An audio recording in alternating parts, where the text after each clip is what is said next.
यदि कोई सबसे बड़ी समस्या है तो वह समस्या दुख और सुख की है। अन्य विषयों में विवाद हो सकता है, मतभेद हो सकता है, पर समस्त मानव मात्र का यह स्वभाव है, समस्त प्राणियों का यह स्वभाव है कि प्रत्येक व्यक्ति सुख पाना चाहता है और साथ साथ वह इसके लिए निरंतर प्रयत्नशील रहता है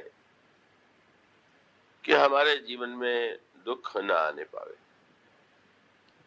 किंतु सबसे बड़ी समस्या यही है कि व्यक्ति जो है कितना भी प्रयत्न क्यों न करे, किसी न किसी रूप में व्यक्ति के जीवन में दुख तो आता ही, और वो दुख इतने रूपों में आता है कि उसकी गणना कर पाना भी अत्यंत कठिन है। इसलिए विचार करने वालों ने जब यह दृष्टि डाली तो उनको ऐसा लगा इसमें का एक बड़ी विलक्षण परंपरा है। बालक का जब जन्म होता है तो जन्म का बालक के जन्म के लिए माता पिता कितने व्यग्र रहते हैं, कितने उत्सुक रहते हैं, लेकिन वह तो एक विलक्षण प्रकृति का नियम है कि बालक का जो जन्म होता है का उस समय मां को कितने कष्ट की अनुभूति होती है। ईश्वर ऐसी भी व्यवस्था कर सकता था कि बालक का जन्म जो हो उसमें किसी प्रकार का दुख न हो, कष्ट न हो, पर मानो उसको यूं कहें कि इस संसार की पाठशाला में का जब कोई व्यक्ति प्रथम पग रखता है तो उसको मानो सबसे पहले दुख और पीड़ा का ही अनुभव होता है। इसका अभिप्राय यह, जन्म देने वाली मां को कितना कष्ट होता है और जिस बालक को मां जन्म देती है जब उसकी भी उपस्थिति पहले रुदन के रूप में ही होती है, बालक जन्म लेते ही रोने लगता है, तो इसका तो स्पष्ट तात्पर्य है कि हम चाहें अथवा न चाहें, किंतु निश्चित रूप से ईश्वर ने यह संकेत दे दिया कि नहीं, इस जीवन की पाठशाला का प्रथम जो क्रम है वो तो दुख और पीड़ा से ही प्रारंभ होता है और उसके पश्चात दुखों के न जाने कितने रूप बाल्यावस्था में आते हैं। बालक की कैसी विचित्र स्थिति है, उसे कोई कष्ट हो रहा है पर वो कष्ट बताने के लिए न उसके पास भाषा है न ज्ञान है, और वो रो रहा है, व्याकुल हो रहा है, और फिर माता और पिता ही कल्पना करते हैं, प्रयत्न करते हैं कि इसको कहाँ कष्ट हो रहा होगा और इसके कैसे कष्ट का निवारण करें। और इस तरह से व्यक्ति का जो जीवन जो है का वो अनवरत इस दुख और सुख के चक्र से का पूरी तरह से आक्रांत रहता है। और इसलिए भगवान बुद्ध ने तो का ये भगवान बुद्ध का जो जीवन है का बुद्ध धर्म की तो मुख्य धारणा ही यही है कि ये जो सृष्टि है कहे तो दुख का ही साक्षात स्वरूप है। जन्म दुख है, जरा दुख है, रोग दुख है, मृत्यु दुख है, और इस तरह से इस दुख के अनगिनत रूपों को देख करके इसे तो हमारे यहाँ भी इसका जो नामकरण किया गया वो नामकरण तो आप सब जानते ही होंगे कि जैसे भोजनालय शब्द का जब प्रयोग करते हैं तो हम अच्छी तरह से जानते हैं कि यह तो भोजन मिलेगा। इसी प्रकार से मानो प्रश्न किया गया कि संसार के लिए अगर कोई नाम दिया जाए तो कौन सा नाम हो सकता है, और तब वो एक वाक्य कहा गया, इस संसार का नाम है दुखालय। ये संसार जो है वो दुखालय है, और मानो उस दुखालय की पट्टिका पढ़ने के बाद भी अगर कोई व्यक्ति आशा करता है कि यहाँ दुख नहीं होगा तो ये तो उसके समझ का ही दुख है। तो बल्कि यूं कहना चाहिए कि मनुष्य के सब दुख का सबसे बड़ा कारण ही यह है कि वो चाहता है कि दुख हो ही नहीं। जो असंभव है, उस असंभव को जब कोई व्यक्ति जीवन में पाना चाहता है तो स्वभावतः उसका दुखी होना स्वाभाविक है। किंतु अब इस दुख और सुख की समस्या को हम कैसे सुलझावें, कैसे इसका समाधान ढूंढें, ये प्रत्येक मनुष्य के सामने ये प्रश्न है। और इस प्रश्न का उत्तर रामचरितमानस में अनेक रूपों में देने की चेष्टा की गई। का एक प्रसंग आपके सामने चल रहा था महाराज मनु का महाराज मनु के जीवन में यद्यपि परिस्थिति जन्य दुख तो नहीं था, किंतु विचार जन्य दुख का उदय हुआ। और विचार जन्य दुख का उदय होने के बाद उन्होंने क्या प्रयत्न किया, तो प्रयत्न ईश्वर को पाने के प्रयत्न का अभिप्राय क्या है। जब हम ईश्वर की बात करते हैं तो ईश्वर के विषय में का उसका जो परिचय दिया गया, जब भगवान श्री राम प्रकट होते हैं, बालक के रूप में जन्म लेते हैं और श्री राघवेंद्र के लिए, राम के लिए, नामकरण के लिए इस बालक के लिए गुरु वशिष्ठ को बुलाया गया, तो उस समय गुरु वशिष्ठ ने, वो तो श्री राम को जानते ही है कि यह तो साक्षात ईश्वर है, किंतु उन्होंने बड़ी सांकेतिक भाषा में चारों भाइयों का जो नामकरण किया, वह नामकरण बड़ा सांकेतिक है। उन्होंने श्री राम के नाम का, उनका नामकरण करते हुए कहा, जो आनंद सिंधु सुख राशि सीकरते त्रैलोक्य सुपासी, सो सुख धाम। तो संकेत है, संसार तो दुखालय है, और जो ईश्वर है या श्री राम जो है उन्हें सुखालय कह लीजिए, सुख का धाम कह लीजिए। और तब सो सुख धाम राम अस नामा, उन्होंने कहा इस बालक के तो अनेक नाम हैं, अनेक नाम इसके रखे जा सकते हैं, पर इसको मैं एक नाम देना चाहता हूं, इसका नाम राम है। और इसका कार्य है कि सारे संसार को विश्राम देना, यही इसका, इस बालक का मुख्य उद्देश्य है, यही इस बालक का मुख्य कार्य है।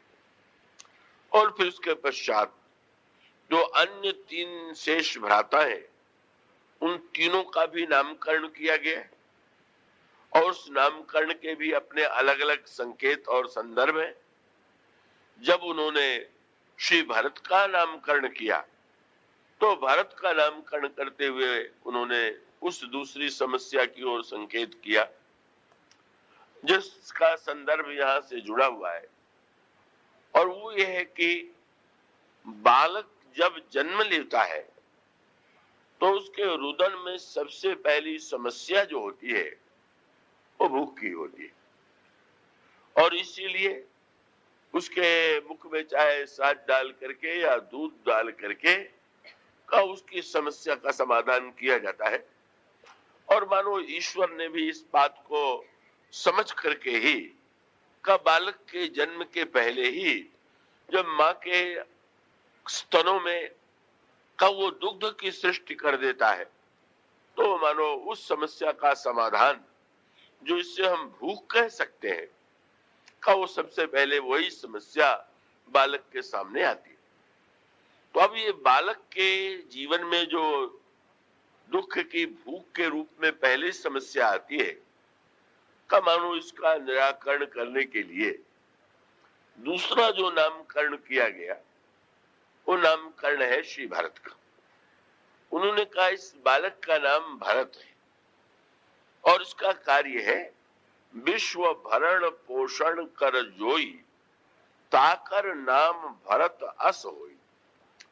जो सारे संसार का भरण और पोषण, पहली समस्या है पोषण और उसके पश्चात दूसरी समस्या है भरण, आभरण के रूप में, वस्त्र के रूप में, वस्त्र और भोजन का ये मानव समस्या का प्रारंभ से ही का जीवन में बाल्यावस्था से ही अनुभव होता है और जीवन पर्यंत जो है ये भरण पोषण की समस्या बनी रहती है।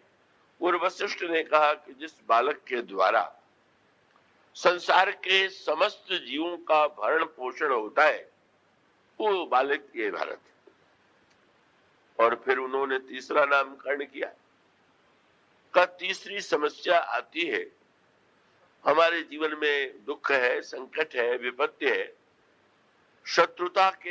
शत्रुओं के द्वारा हमें उत्पीड़ित करने की चेष्टा की जाती है। तो उन्होंने तीसरे बालक का नामकरण करते हुए कहा कि ये जो तृतीय बालक है उसमें उन्होंने थोड़ा क्रम बदल दिया। श्री राम के बाद श्री भरत है, श्री भरत के बाद लक्ष्मण है और लक्ष्मण के बाद शत्रुघ्न है, पर उन्होंने नामकरण में क्रम को परिवर्तित किया।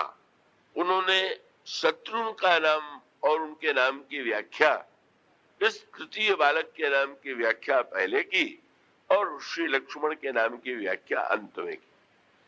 और तब उन्होंने कहा जाके सुमिरन ते रिपुनासा और नाम शत्रुघ्न वेद प्रकाशा। जिनके स्मरण मात्र से ही शत्रु का नाश हो जाता है, का वो इस बालक का नाम मैं रखता हूं कि ये शत्रुघ्न है। और फिर अंत में उन्होंने श्री लक्ष्मण के रूप में जिस बालक को वे सामने देखते हैं, उसका नामकरण करते हुए एक संकेत करते हैं कि भाई जिस पृथ्वी पर हम स्थित हैं, तो हम समस्या तो समाधान तो इसी रूप में ढूंढ रहे हैं, पर जिस पृथ्वी पर हम टिके हुए हैं वो किसके आधार पर टिकी हुई है। यद्यपि वो प्रत्यक्ष नहीं है, पर प्रत्यक्ष न होते हुए भी ये समस्त सृष्टि जिसके आधार पर टिकी हुई है, हमारी पौराणिक मान्यता है कि भगवान शेष जो है वही इस पृथ्वी को धारण किए हुए हैं। और श्री लक्ष्मण जी के विषय में माना जाता है कि श्री लक्ष्मण जो है वही शेष के अवतार है और वही जो है समस्त सृष्टि के आधार है। तो उन्होंने गुरु वशिष्ठ ने नामकरण करते हुए कहा लक्षण धाम राम प्रिय सकल जगत आधार, को गुरु वशिष्ठ ते ही राख्यो लक्ष्मण नाम उदार। और इस तरह से जो नामकरण किया गया, और वह सूत्र जिसकी ओर संकेत आपके सामने किया गया था, का भगवान श्री राम ने जब देवताओं की ब्रह्मा की प्रार्थना सुनकर के अवतार लेने की घोषणा किया, तो ईश्वर ने ये कहा कि मैं 4 रूपों में अवतार लूंगा, 4 रूपों में जन्म लूंगा। तो 4 रूपों में जन्म लेने की बात चाहे इस संदर्भ में विचार करके देखिए, अथवा का व्यक्ति के जीवन की जो समस्या है, अगर व्यक्ति के जीवन में का अगर जो अभाव है, तो उसके निराकरण के लिए व्यक्ति को 4 फलों की आवश्यकता होती है। इसका अर्थ है कि जैसे फल खा करके हमारी भूख मिटती है, इसी प्रकार से व्यक्ति में भी 4 प्रकार की भूख है। और वो 4 प्रकार की भूख का नामकरण किया गया, अर्थ की भूख, काम की भूख, धर्म की भूख और मोक्ष की भूख। इन चारों प्रकार की भूख का ही, इसी चारों प्रकार की भूख व्यक्ति के जीवन में फिर भी वही सूत्र है कि पहली समस्या तो भूख की है। अब वो अगर व्यक्ति भूखा होगा तो आगे चल करके जो भूखा है वो तो न तो उच्च कोटि का उसके जीवन में कोई सिद्धांत ही ग्रहण कर सकता है, न तो वो व्यक्ति जो है का सही अर्थों में अपने जीवन को परिपूर्ण बना सकता है। इसलिए जब ये भगवान ने कहा कि मैं 4 रूपों में अवतार लूंगा, तो इसका एक सूत्र है। मैं आशा करता हूं कि विषय गंभीर होते हुए भी आप पूरी तरह से चैतन्य रह करके उसे सुने। और ये है कि व्यक्ति चाहता तो है सुख, पर सबसे पहले उसके जीवन में यह निश्चय होना चाहिए कि वस्तुतः सुख है क्या। और व्यक्ति यदि चाहता है कि दुख का विनाश हो, तो दुख का क्या रूप है और उस दुख के मिटाने का क्या अर्थ है। इसका अभिप्राय यह है कि सबसे पहले, क्योंकि इस प्रसंग में काकभूषुंड जी ने, क्योंकि गरुड़ जी ने यह प्रश्न नहीं पूछा कि कितने प्रकार का दुख होता है, उन्होंने कहा कि दुख के तो अनगिनत रूप हैं, पर आप कृपा करके बताइए कि इन सारे दुखों में सबसे बड़ा दुख क्या है। ये उन्होंने प्रश्न कर दिया।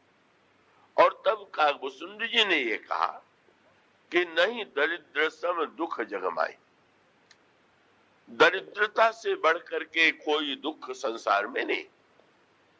और सचमुच जो व्यक्ति दरिद्रता में जीवन व्यतीत कर रहा है, कब वो व्यक्ति कितना संत्रस्त होता है, कितनी कष्ट और कितनी पीड़ा का अनुभव करता है। सचमुच जो व्यक्ति दरिद्रता का अनुभव जिसके जीवन में नहीं हुआ है, वो दरिद्र के कष्ट को सही सही समझ ही नहीं सकता। किंतु मानो उसका अभिप्राय यह है कि दरिद्र को अगर हम केवल, इसके भी कक्षा है और उसकी चर्चा हम करेंगे, और इसका अभिप्राय है कि पहली जो दरिद्रता की व्याख्या यह है वही है कि अगर इसके किसी के पास भूख मिटाने का भी साधन न हो, किसी के पास अपने शरीर के लिए उपयुक्त मात्रा में वस्त्र न हो, अगर किसी व्यक्ति के पास रहने के लिए उपयुक्त स्थान न हो, अब ऐसी स्थिति में का वो तो सचमुच बेचारा निरंतर भूख की पीड़ा से ही व्याकुल रहता है। उस भूख को मिटाने के लिए उसका सारा प्रयत्न होता है। इसलिए इस दरिद्रता का अत्यधिक महत्व है और इसको श्री रामचरितमानस में भी स्वीकार किया गया। किंतु दरिद्रता केवल शारीरिक ही नहीं होती। इस दरिद्रता के भी, अगर इस पर विस्तार से विचार करें, तो दरिद्रता के भी 3 रूप: शारीरिक दरिद्रता, मानसिक दरिद्रता और बौद्धिक दरिद्रता। ये जो दरिद्रता है, कई लोग बुद्धि के दृष्टि से दरिद्र होते हैं, कई लोग मन की दृष्टि से दरिद्र होते हैं, और शरीर की दृष्टि से तो दरिद्रता समाज में दिखाई ही देती रहती है। तो ये जो दरिद्रता का समाधान है, इसका अर्थ ये है कि अगर दरिद्रता सबसे बड़ा दुख है, तो इस दरिद्रता के दुख का समाधान क्या है, क्या इसका तात्पर्य?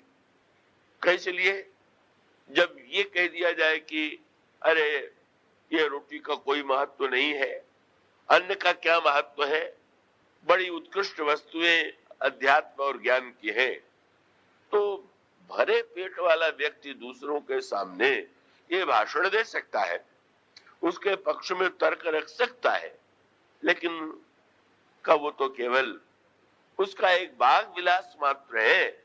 का उसको ग्रहण करने के लिए भी तो एक भूखा व्यक्ति अगर कथा में बैठ जाए, तो क्या उस बेचारे के कान में का वो कोई विचार या कोई शब्द ठीक ठीक सही अर्थ में आ सकते हैं क्या? और इसीलिए आप देखेंगे कबीर जैसा महान सिद्ध संत कौन हो? तो आजकल तो कई बार तो यही हो जाता है कि किसी महात्मा की प्रशंसा करेंगे तो कहेंगे कुछ नहीं लेते। एक कोई अनोखा मापदंड है इसका। एक मन में जिसके मन में जिस वस्तु के प्रति महत्व बुद्धि है, जब वो किसी सामने वाले व्यक्ति की प्रशंसा करता है तो अपने संस्कार के अनुकूल भाषा का प्रयोग करता है। अगर एक विद्वान होगा और किसी महात्मा की प्रशंसा करेगा तो स्वाभाविक रूप से उसके मुंह से यह निकले बिना नहीं रहेगा कि बड़े विद्वान, क्योंकि उसके मन में विद्या के प्रति बड़ा महत्व है। और अगर एक धनवान जिसके मन में धन के प्रति महत्व बुद्धि है, वो जब प्रशंसा करेगा तो कहेगा कि वो कुछ नहीं लेते, तो मानो ये कल्पना कर लेता है कि हम तो निरंतर लेने की चिंता करते रहते हैं, तो जो कुछ नहीं लेता वो बड़ा उच्च कोटि का होगा।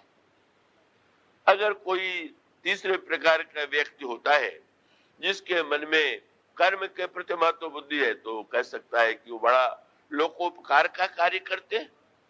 इस तरह से अलग अलग मापदंड से हम किसी की प्रशंसा करते हैं।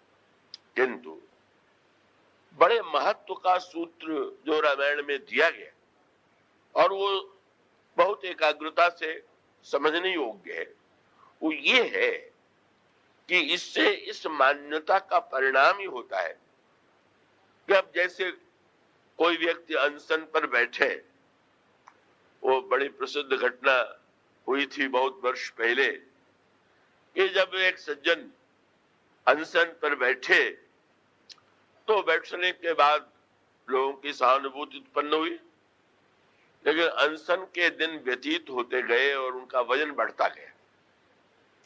और तब इसका अर्थ तो यही हुआ कि अनशन करने के बाद वजन तो तभी बढ़ेगा कि जब वो बेचारा दिन में अनशन कह रहे और रात में कुछ खा ले। तो इसका अभिप्राय ये है कि अब ये तो दंभ को प्रोत्साहन देना हुआ। अब आप किसी महात्मा की प्रशंसा करें कि वो कुछ नहीं खाते, तो संस्कृत में तो इसको लेकर के व्यंग्य ही लिखा गया है।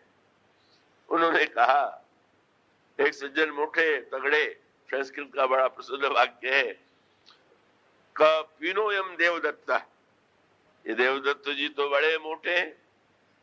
तो उन्होंने कहा ये तो भोजन नहीं करते। तो तुरंत संस्कृत में एक वाक्य कहा कि देवा न भूंगते तो रात्रों भूंगते, दिन में नहीं खाते होंगे तो रात को खाते होंगे। तो इसका अभिप्राय ये है कि ये तो मिथ्याचार को बढ़ावा देना है, मिथ्याचार को प्रोत्साहन देना है। ये कह देना कि धन का कोई महत्व नहीं है, अर्थ तो सर्वथा अनर्थ है, अर्थ के साथ दोष ही दोष है, और धन को हम छूते नहीं, हम स्पर्श नहीं करते। तो भाई वो स्पर्श नहीं करते होंगे तो उनका चेला स्पर्श करता होगा।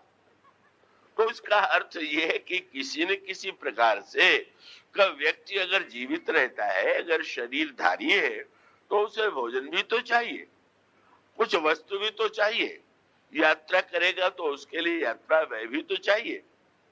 तो ऐसी स्थिति में ये जो मिथ्याचार है वो लोगों के जीवन में जिस प्रकार से भ्रम की सृष्टि करता है, उसका बड़ा दुर्भाग्यपूर्ण परिणाम जो रामायण में जिसकी ओर संकेत किया गया वो आपके सामने आता है। मनु और प्रताप भानु, ये जो दो पात्र हैं, प्रताप भानु के विषय में वो सूत्र वही सामने आता है। का एक और कबीर है जो महान सिद्ध संत है, पर सिद्ध संत होते हुए भगवान से ये नहीं कहते कि महाराज मुझे तो कुछ नहीं चाहिए, वो तो बड़े सरल शब्दों में भगवान से कहते हैं, साईं इतना दीजिए जामे कुटुंब समाए। प्रभु आप इतना दीजिए कि अगर हम परिवार में रहते हैं तो हमारा वो परिवार जो है उसका भरण पोषण जितना हो, जिससे हो सके उतना दीजिए। और साथ साथ पूछ दिया कि अच्छा तुम्हें तो परिवार की चिंता है, तो अब अपनी चिंता तो नहीं होगी। तो उन्होंने कहा कि ना महाराज, साईं इतना दीजिए जामे कुटुंब समाए मैं भी भूखा ना रहूं। नहीं नहीं महाराज, मुझे भी तो भूख लगती है, तो भूख लगती है तो इतना दीजिए कि मुझे मेरी भी भूख का समाधान हो, परिवार के भी भूख का समाधान हो। पर एक बात उन्होंने जोड़ दिया कि बस उतना ही ना हो। अभी तो कहते साईं इतना दीजिए, जामे कुटुंब समाए मैं भी भूखा ना रहूं और साधु न भूखा जाए। हमारे यहाँ कोई साधु आ जाए, अतिथि आ जाए, वो भी अगर भूखा लौट गया तो जीवन में कैसे आनंद की अनुभूति होगी। ये जो कबीर की सरल भाषा है, यही संत की वास्तविक भाषा है। अगर आप मिथ्या परिभाषा गढ़ेंगे तो आपको मिथ्याचारी संत मिलेंगे। आप स्वयं ऐसी परिभाषा गढ़ रहे तो जिसका परिणाम समाज और आपको भोगना पड़ता है। इसलिए आप देख लीजिए, भगवान के वो महानतम भक्त जैसे श्री भरत है, वो अपवाद के रूप में ऐसे भी भक्त हैं कि जिनके जीवन में कहा जा सकता है कि चारों फल की आवश्यकता नहीं। किंतु आप देखेंगे भगवान राम की जब वन यात्रा का श्री गणेश होता है तो वन यात्रा का समापन तो श्री भारत के चरित्र से, और वन यात्रा का जब प्रारंभ होता है तो सबसे पहला चित्र क्या है का भगवान श्री राम गंगा के किनारे आकर के खड़े हो जाते और उनके सामने एक केवट जो जाति के दृष्टि से भी समाज में सबसे नीचे मान लिया गया है, जिसके जीवन में अभाव भी है, दरिद्रता भी है। अब कितनी सुंदर बात है कि हम लोग तो भगवान के सामने जब जाते हैं तो मंदिर में कहते तो यही है श्लोक, त्वमेव माता च पिता त्वमेव, त्वमेव बंधुश्च सखा त्वमेव, त्वमेव विद्या द्रविड़म त्वमेव, त्वमेव सर्वम मम देव देव। आप ही मेरे माता पिता भाई संपत्ति सब है। पर भगवान अगर कहीं ये कह बैठे कि अच्छा हम ही सब है तो सब छीन लेते हैं, हम ही आए जाते हैं, तो फिर देखिए श्लोक कैसा बंद हो जाता है। कैसा हम लोग ये सोचते हैं कि शायद भगवान इस ऊंची भाषा को सुन के प्रसन्न हो जाएंगे, तो मानो हम सब इस भ्रांति को पाले हुए हैं कि भगवान की भी प्रार्थना करें तो ऐसी प्रार्थना करें कि जिसमें इतनी ऊंचाई हो।